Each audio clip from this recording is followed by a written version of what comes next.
All right, so last time we dove into Aravinda de Silva's master plan for the national team, but a plan like that doesn't exist in a vacuum, right? Today we're zooming out to look at the even bigger picture. How do you build the entire system to make a vision like that actually work? We're talking about a potential new blueprint for the future of Sri Lankan cricket. So yeah, if you were with us for the last explainer, you'll remember we broke down that really detailed plan for how the team should perform on the field. But here's the thing, you can't just wish a world-class team into existence. It has to come from somewhere.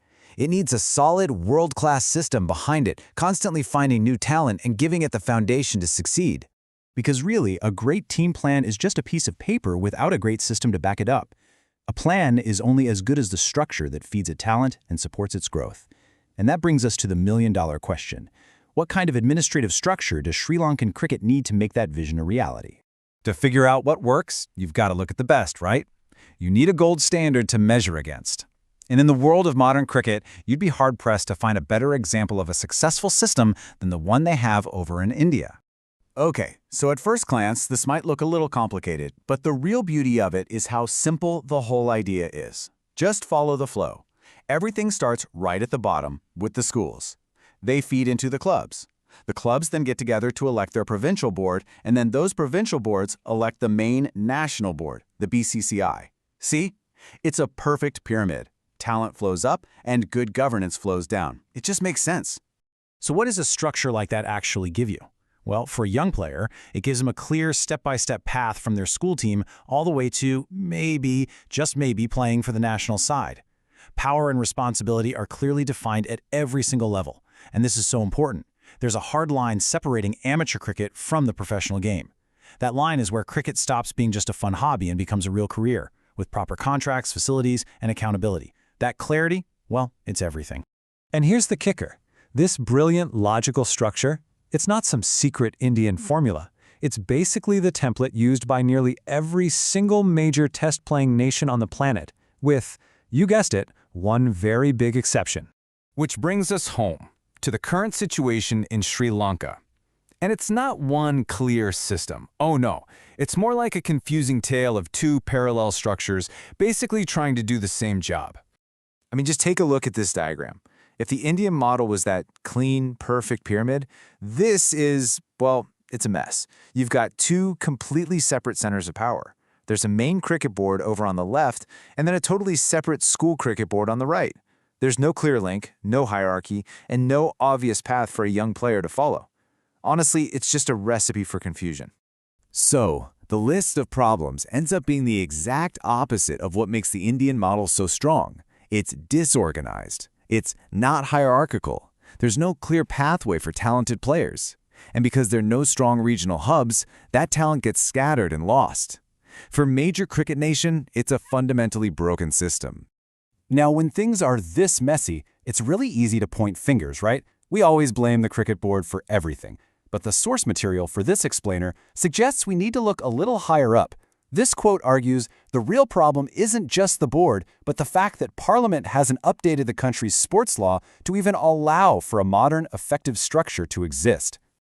Okay, so we've established the problem. The current system is chaos. So, what's the solution?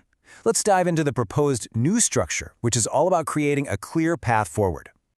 You know, this single image says more than I ever could. On the left, you've got the current tangled mess, and on the right, the proposed solution, a single, streamlined, logical structure. The difference is just, it's night and day, isn't it? Let's focus on that proposed model for a second. If it looks familiar, well, it should. It's a direct echo of that successful Indian system we just talked about. One national board at the very top, elected by 5 powerful provincial boards below it. And those provincial boards, they're elected by the clubs and schools in their region, finally connecting the grassroots all the way to the top. So the pathway for a player becomes crystal clear. It all starts at the bottom, with the local clubs and schools. They are the ones who vote for their provincial board. That board is then in charge of creating professional teams for that region, a first 11, a second 11, an under-19 team, the whole shebang. And finally, those 5 powerful provincial bodies come together to elect the national board. Power flows from the ground up, it's simple, it's democratic, and it works. So a key part of this whole plan is creating these 5 new provincial hubs. But how are they designed? It wasn't just random lines on a map, believe me. There is a very specific logic behind it.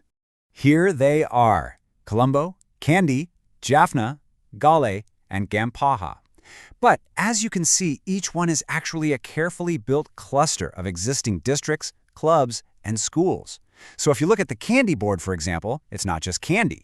It also pulls in districts like Matale, Nuwari and even Batticaloa to create a much larger, more competitive hub of talent. And that's the key idea here. It was a deliberate clustering. The source material is very clear that this wasn't guesswork. The groupings were based on a careful analysis of population data and where resources are located. The whole goal was to create 5 balanced, equally competitive hubs, each with a massive talent pool to draw from. And the numbers really back this up. Just look at the population figures for each proposed board. They're all in the same ballpark, aren't they? Between roughly 3.7 and 4.7 million people. This is so critical. It means you're not creating one giant dominant region that stomps on everyone else. Instead, you're designing 5 strong, equitable pillars that can hold up the entire cricketing structure of the country. So there you have it. A clear, logical, data-driven blueprint for success is sitting right there on the table. It mirrors the very systems used by the best cricketing nations in the world. The design exists. But all of this leaves us with the final, and maybe the most important question of all. Is there the political and administrative will to actually build it?